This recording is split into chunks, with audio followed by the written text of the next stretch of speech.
Surekha aunty एवढा पातळ blouse घालायची की तिला बघून मला एकदा आंटी पूर्ण ओली झाली. मी आंटीला असं बघितलं आणि माझा ताबा सुटला. नमस्कार मित्रांनो, स्वागत आहे तुमचं आमच्या चॅनलमध्ये.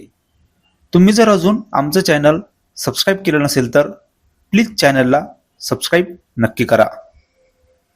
कॉलेजला सुट्ट्या लागल्या आणि घरी आता फक्त इकडे तिकडे फिरायचं.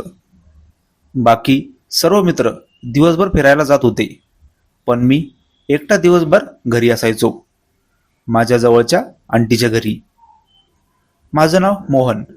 मला दररोज माझे मित्र बोलवायला यायचे की चल बाहेर जाऊया कुठेतरी, पण मी त्यांना नाही म्हणायचो.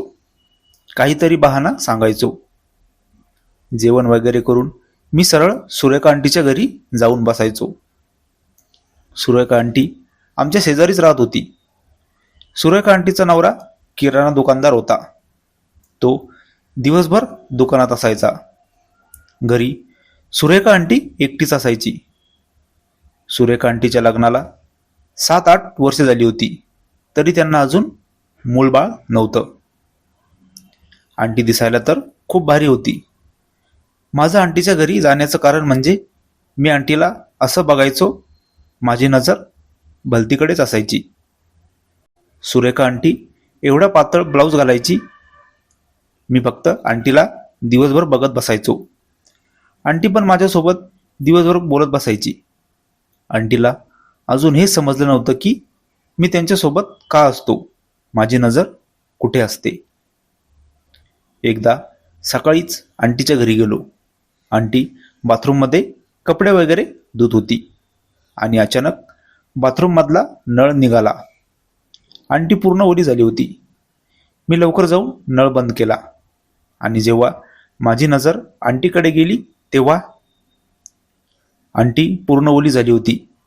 तिला तसं बघून माझा ताबा सुटला आणि मी जे नाही करायचं तेच. माझ्या मनात अचानक काय आलं काय माहिती, मी आंटीला मिठी मारली. आंटीला पण माझा स्पर्श जाणवला. थोडा वेळ मी आणि आंटी तसंच.